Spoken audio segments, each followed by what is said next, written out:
My name is Dr. Alison Johnson. What kind of things do we have in traditional Chinese medicine, which is at least 2,500 years old? So think if you can conceptualize 100 years, it's at least 25 times that, okay? If not much more than that, older. So that goes back to our most ancient book that we have, for Chinese medicine, right? So it's a very old medicine, and in that, it has a lot of wisdom. And people back then were trying to prevent disease. They were trying to survive as a human species, but they were also trying to live a long time. And so if you look at, especially the people, the haves versus the have-nots, they had their different methods.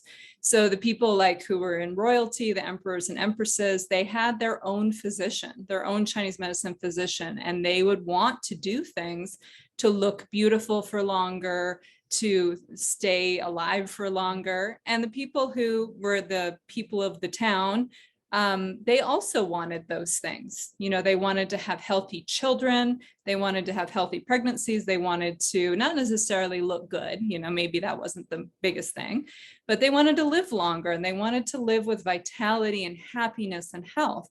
And so today we want those things too.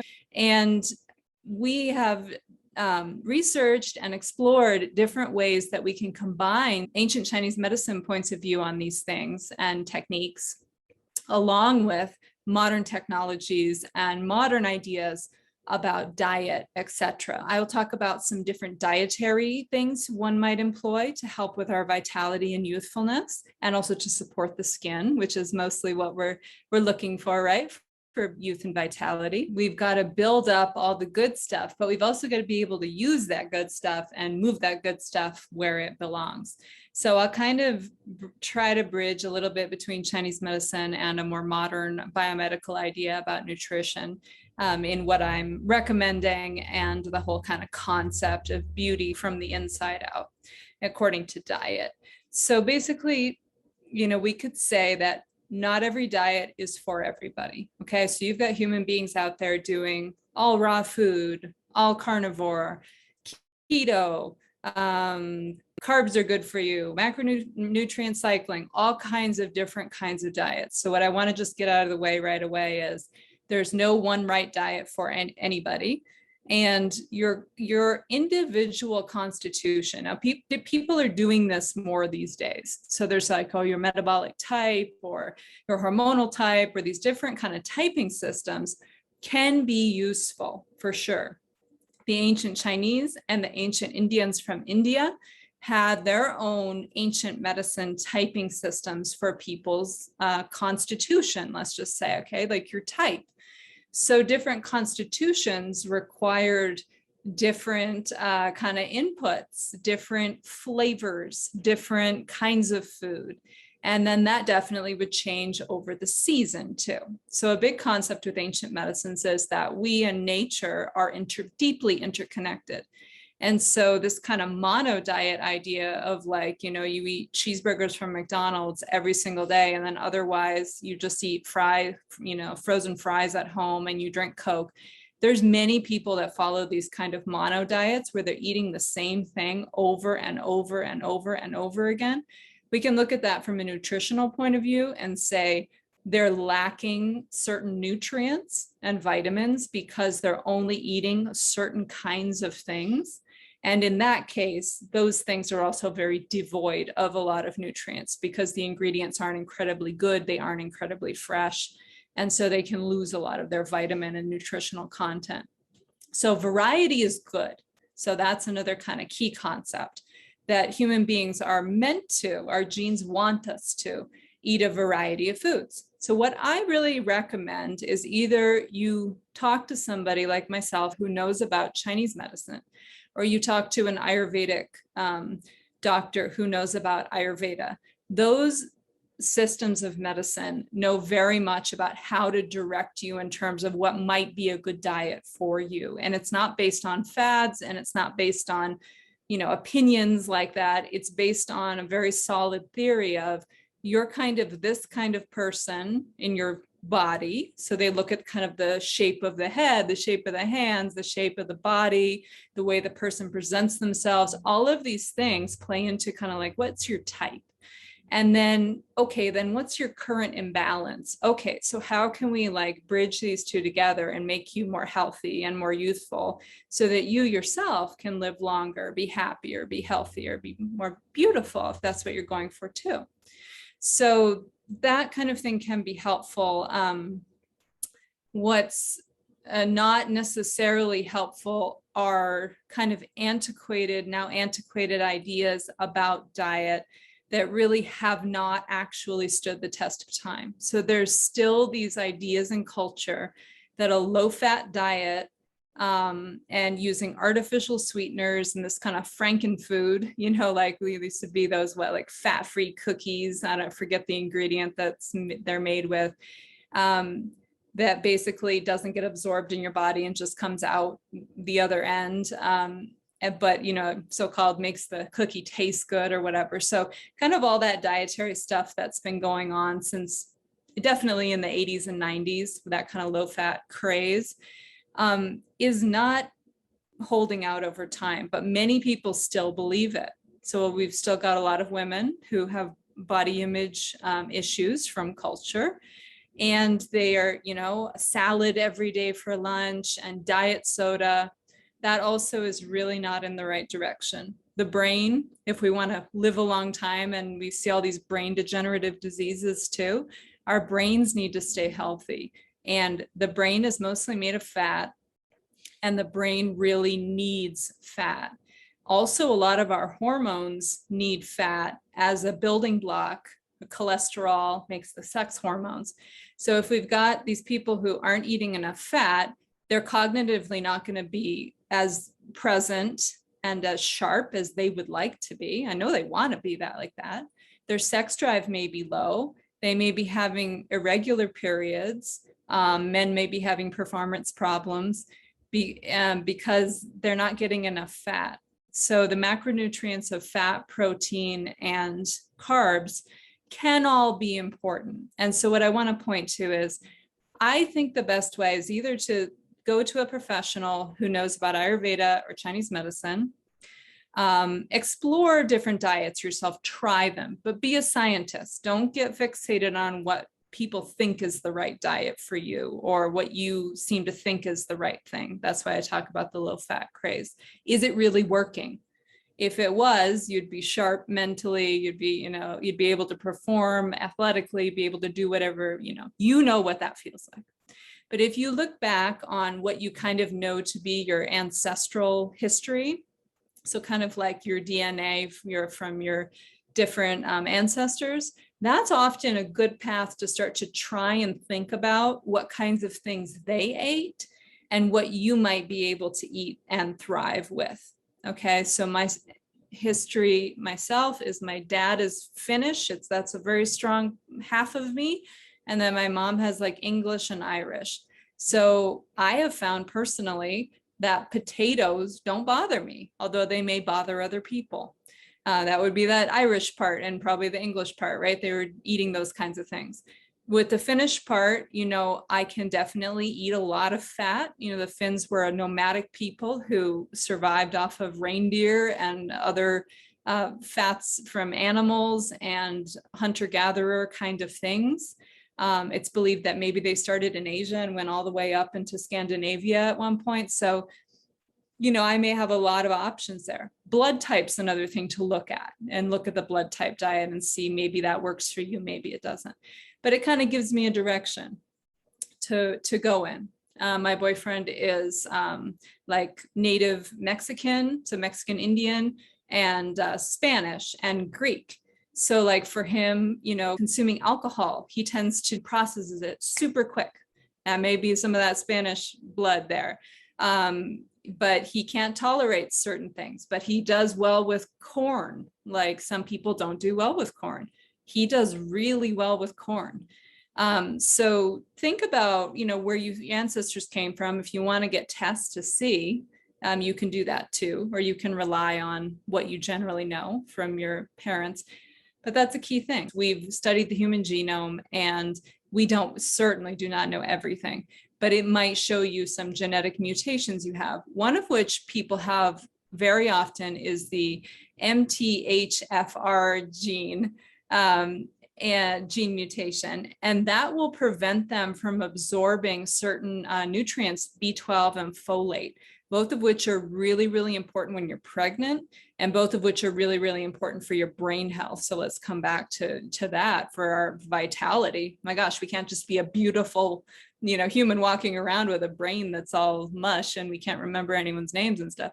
So I just say to my patients, and I do it for myself as well, because I don't know if I have that gene mutation, but it's very common, is that if I'm going to take a B vitamin, I will make sure that it has methylated folic acid in it and methylated B12 in it, just because it makes it easier, and I make sure that I'm able to actually process those nutrients. Otherwise, if people have that gene mutation and they take in those nutrients, they can't process them, or it slows that processing way, way, way down. So they can't really get it readily.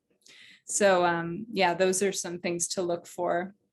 So things about health. So we talk about collagen production, doing the different stimulations with acupuncture needles, cosmetic acupuncture, microneedling, nanoneedling, even the gua sha, even the cupping is a way of increasing the collagen production locally in the skin. But we can also do it internally.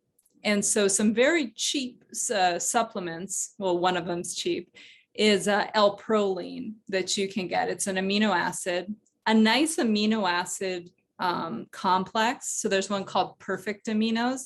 That is a really, really good product. If you can get a hold of that, it's going to help you with all kinds of things, and it will include the proline in it. But these amino acids that we can buy separately, if you can get L-proline, it's very cheap. The Now brand I would recommend. They've been around for a really long time, and their product is very inexpensive and very effective. And you take it as directed on the bottle or as to what your particular provider would recommend. And the proline is going to help you with the building blocks for the collagen production. L-lysine might also help with that. And collagen powder, you can intake collagen powder. So there are a lot of them out there. A lot of them are very expensive. I do not work for or get money for Costco, but I will tell you the cheapest, best one I have found is the one at Costco. Okay. It's a beef collagen, grass-fed. It's in a blue container, and it's fairly large. If you go and try and buy that at the store, and you'll realize if you go and buy a more expensive one, number one, I found some that are very smelly and they smell very rank. And it's not that they're bad, it's just that it's what they're made from. Somehow there's no deodorizing process that goes on there. And so they don't necessarily taste bad, but they smell really gross. And so you might come across that. You're definitely going to come across ones that are mixed with other things because, oh, we've got to make it better. So let's mix it with this, that, and the other thing. It might be good, but I'd recommend just the unflavored, pure collagen powder from a grass-fed animal for sure. So grass-fed beef is typically what we use in the collagen powders. You'll also find that they're incredibly expensive, and that's what I was going to say. You'll discover that when you go to use a scoop every day, and then you're like, oh, I'm out already, 1 week later, and then you got to go buy some more. Even with the one at Costco, it recommends you do 2 scoops a day. I just do 1, and I still experience great benefit from it. So also understand that. It's great blended into like a coffee drink in the morning, or if you don't do something caffeinated, maybe just a little raw cacao powder and almond milk or whatever you'd like to do, something like that. This just brings up the idea of intermittent fasting as being a really key thing for youth and vitality. So this is definitely, it's a newer idea, but it's not a fad. This definitely fits with our genetics. And if we look at the state of the world that we're in today with type 2 diabetes on the rise and even juvenile type 2 diabetes, we're eating too much food and we're eating the wrong kind of food. And you've got things like gout and other things like that too. These are all diseases of a culture which has too much, they're consuming too much of the wrong thing. And so we definitely have in our human genetics that we would go without food for quite a long period of time. And this seems, oh, this just seems so bad, because nowadays we associate food with love, food with being together, food with comfort. People are emotional eaters. We've also got this idea that, oh, you got to keep your blood sugar up. So you got to like eat food every like 2 hours. You got to have something. In some situations, that is true. And if you have type 2 diabetes, you need to enter into intermittent fasting or low carb or keto diets with the supervision of a physician, because messing with your blood sugar, and if you're already on meds, can be deadly. And so you definitely need to have a physician's okay, and for them to tell you how to do this kind of diet. But it could be incredibly beneficial for you.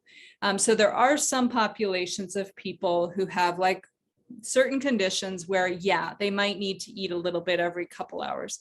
But for a lot of people, and the body is so adaptable. I remember when I started doing macronutrient cycling, what I found was I did this macronutrient cycling from this one book. So basically for a week, I would eat very low carbs, so like less than 30 grams of carbs a day, mostly, good amount of fat and protein. And then on that last day, like the 8th day, I would carb load. Okay. And it felt so weird because your body would get so used to keto, and my brain would be super clear, and I'd never got the keto flu or anything, which is a phenomenon that happens to some people. But I would feel really good. Like I would, have these little cravings for carbs, or cravings. I don't really care for sugar, but carbs, I'd crave them a little bit. But over time, as I did that, I feel so weird on that 8th day. Like I feel like I was drunk or like had a hangover when I would eat that many carbs. But it was a really interesting diet to do that macronutrient cycling. So that's one thing you can do. And then, but over time, as I kept doing it, then I would feel less weird on that carb day.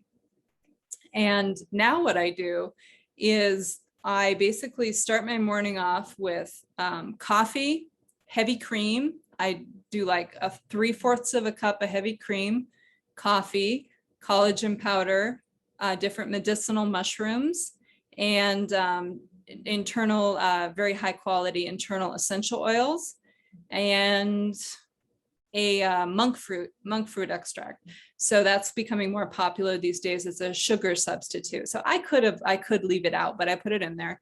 And raw cacao powder. So all of those things are beneficial to my health. Okay. And the coffee, even people have different ideas about coffee. It can be very, like a neurotonic. Like coffee can be very helpful for your brain health, and it gives you a good physical energy. So people have different experiences. But anyway, so let me just explain this real quick about the intermittent fasting, which I think is another just key thing for diet. Okay. Is that I have this very high fat thing in the morning, right? And now I'm someone who, like, if I'm eating meat and it's got gristle on it, I give it to my boyfriend. He loves it. Like if I have bone broth and it's got too much oil on the top, I'm like, I don't know, I got to mix this up, and it's kind of off-putting to me, or makes me feel a little weird. But if you look at how much fat, I also put coconut oil in my coffee. So I consume many, many, many, many, many grams of fat in the morning. And with that, I last for quite some time. So it depends on the time of year, it depends probably on my cycle and where I'm at. But like I'll last until about 1 o'clock, and I drink that around 6:30 in the morning. So basically, I've gone from all the time I was sleeping, because I don't sleep eat. So I've gone from even in the evening. So say I stop eating at 7, definitely stop eating at 7. I've gone all the way till 7.